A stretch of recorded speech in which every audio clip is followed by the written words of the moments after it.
Hey guys, before I get to the actual video, I wanted to discuss some of the things that have been happening in the world. I filmed the video that you're about to watch like 3 weeks ago, and in those 3 weeks, a lot has happened, and it feels really wrong to drop a video and not address it at all. I've been very loud on Twitter and Instagram, and I'm gonna be loud here about it. I wanna make it known that I support the Black Lives Matter movement, which is a movement that has actually been around for a really long time, but has been more prominent recently due to the murder of George Floyd. If you have not educated yourself on everything that's going on, I urge you to do that, and I urge you to actively be educating yourself on racism. I can assure you that it takes more than putting a black square on your Instagram feed. It takes listening to black voices, reading books by black authors, reading books about racism, and using Google. When you have a search engine like Google, it should not be that hard to search up on racism. It also takes taking action, like having really hard conversations with your family and friends and calling them out when they say something that is racist. We should be amplifying black voices, looking into the businesses that we're supporting, and making sure that you're following black creators. And I'm not saying just right now, I'm saying make sure that you're actively doing this for the rest of your life. The reason I've been absent from YouTube the past few weeks is because I've been educating myself, which is something that I should have done a long time ago, and there's really no excuse, but I can only promise that I'm going to do better. I'm going to leave a lot of important links for you guys down below in the description, so be sure to go and check out all of those resources that I'm going to be leaving you. There will be links to petitions and places where you can donate money, but also know that if you don't have money that you can give right now, there are still ways in which you can help. Speaking of money, the money that I make through AdSense on this video, I will be giving to the Black Lives Matter movement. Additionally, I wanted to mention the Blackout Buddy Read that's being championed by bookswithshae. They've picked out a couple of books to buddy read, and it's from now, it actually started on like June 5th, from June 5th to June 19th. I just read one of the books, White Rage, and it was incredibly eye-opening, and I'm going to be making sure that I continue to pick up books that are just like it. I will leave more information on that buddy read in the description. The last thing that I wanted to mention along with this is that if you are not actively following black creators, you need to diversify your feed. There's really no excuse at this point. I will leave down below in the description as well of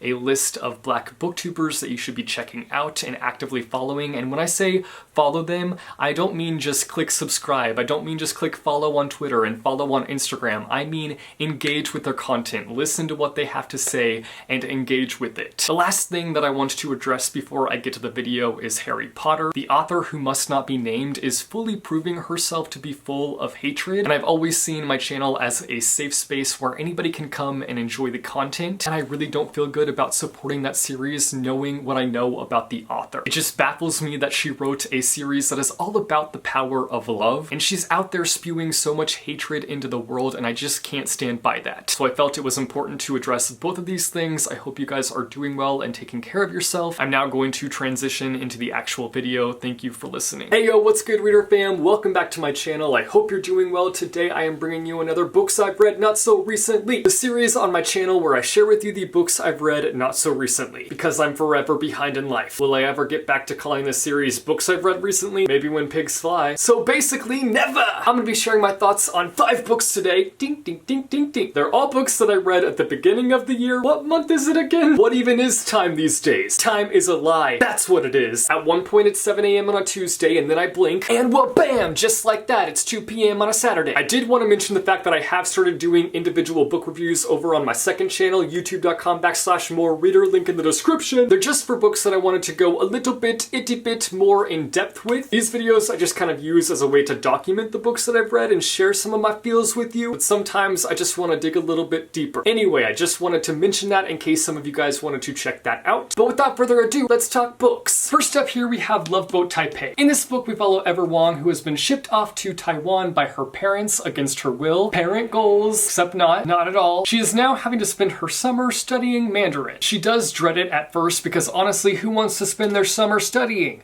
Nobody, unless you're a Ravenclaw, then have at it. But when she gets there, it ends up being Ever's first time of getting the chance to taste freedom. She creates a list of everything her parents have ever forbid her from doing, and they'd probably die if they ever found out she did anything on the list. But just like that, one by one, check, check, check. She begins to check things off the list. We follow her on a wild adventure that she finds herself on, but also the trouble that comes with it. If you're looking for a book jam-packed with drama, this is where it's at. Drama-o-rama, a dramathon. Dramatastic. Essentially, things get messy. There's backstabbing galore, there's jacked up relationships that you just can't help but shake your head at, like, come on guys, let's get it together now. Enough of this he said, she said, let's kiss and make up, please. But all that to say, we do see quite a bit of growth with our main character Ever, which is important. It's almost like watching reality TV, but in book form, and honestly, I was living reading it. Like, I personally really loved it, but I also recognize the fact that it's not a perfect book. But you know when you read a book and you're like, I know this isn't the best, but I also don't care, I am complete trash for it? That was the situation here. The writing style is definitely on the flowery side. Sometimes it was like, okay, let's put down the watering can, and let's stop watering those flowery words before we drown them out, because the garden is overgrown as it is, okay? I love flowery writing, and even I was like, let's chill. I think the thing that stood out to me the most with this book was the complicated family relationship. Ever's parents have a set idea as to what they want for her future, what they see for her, and that doesn't match up with what Ever wants for her life. Because of that, it's driving a wedge in the relationship, and the execution of that was just great. Solid execution. We get to see Ever experience freedom for the first time, and we see kind of the internal struggles that come with that. She ends up dealing with a lot of shame and guilt for the things that she wants to experience, and they're things that she shouldn't feel guilt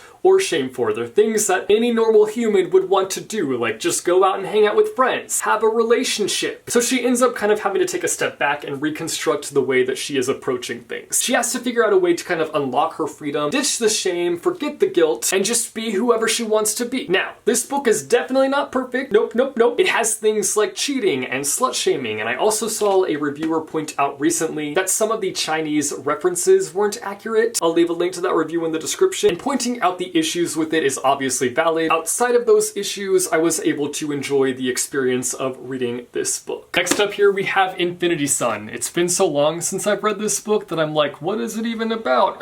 It takes place in our world, but with magic. There are spellwalkers who are magical beings who do magical things. What do you know? Pew, pew, pew. And then there are specters, who are people who basically try to steal magical powers. They steal them from people who have magic, and also from magical creatures, in hopes that doing so, they will be able to experiment on themselves with those powers and end up with powers of their own. We follow Brighton and Emil, who are brothers who have always dreamed of one day having powers, and when Emil ends up developing a power, it puts him in a situation that leaves him and his loved ones in the path of danger. I think the best thing that I can say about it is that I see its potential. Potential is a key word for Infinity Sun. It should be renamed Potential Sun. I see what it's capable of doing, and I hope that it's able to reach its full potential in book 2. But I had a lot of issues with it. For example, I didn't feel like the world building was kind of laid out well enough. It was just overly chunky. Is chunky the right word to use for that? Sure. We'll say chunky. Infinity Chunk, not only did the way it was delivered need to be kind of scaled back a bit, but it also needed more development because there were things that I felt like needed more explaining, which I know sounds backwards to say that I wanted things scaled back a bit when I'm also saying that I wanted more,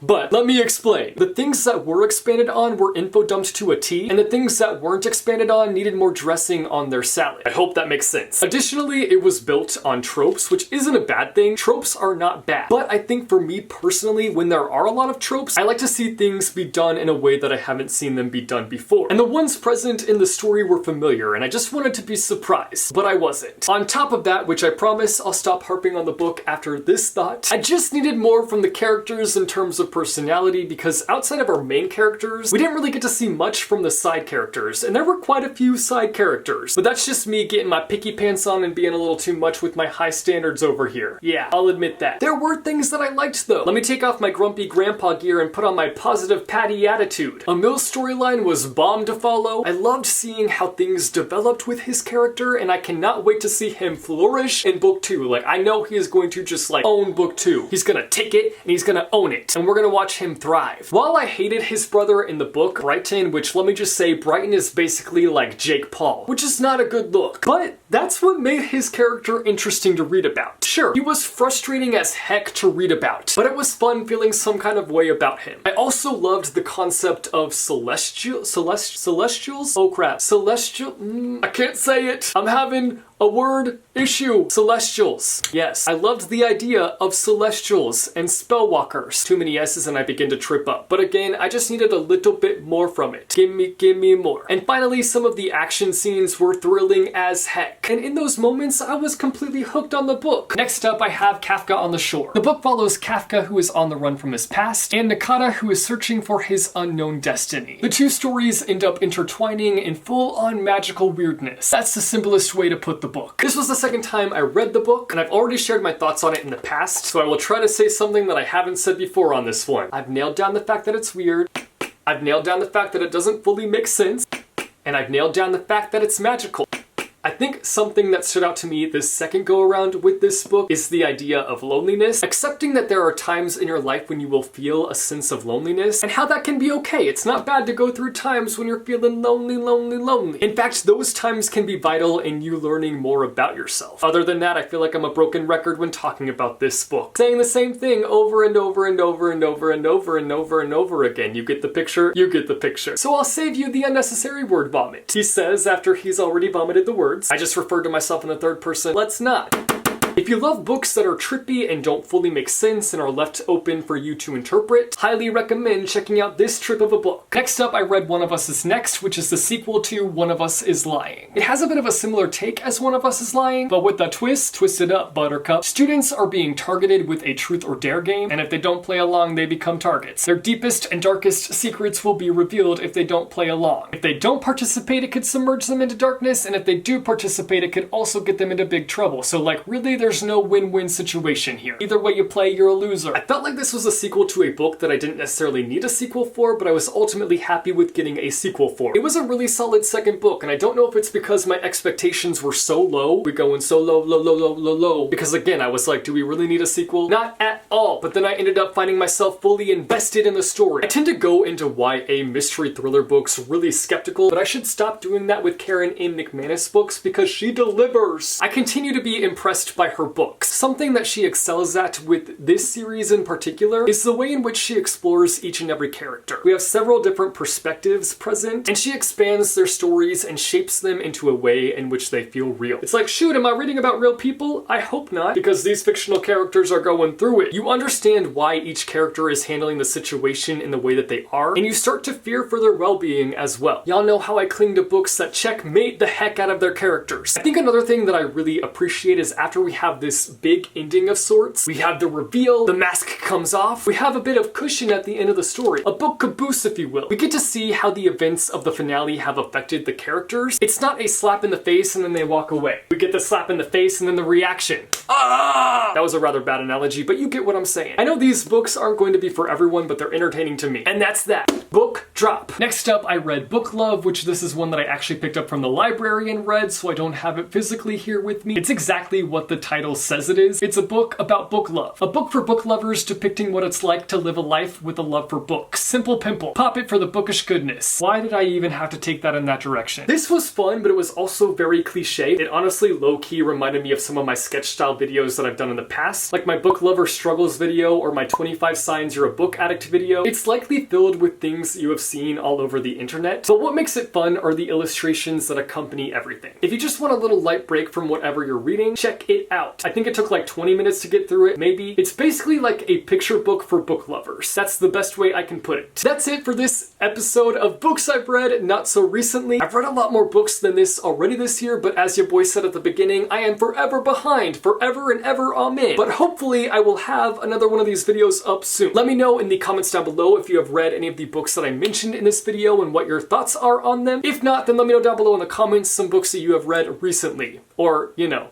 not recently. If you like this video, be sure to go and hit that like button. If you want to see more bookish content from me, be sure to go and hit subscribe or go and hit that bell icon and you'll be notified every time I post new videos. As always, thank you guys so much for watching. I hope your day is bright, that tomorrow is brighter. Keep reading what your heart desires, and I will see you soon with a new video. Bye! -oh.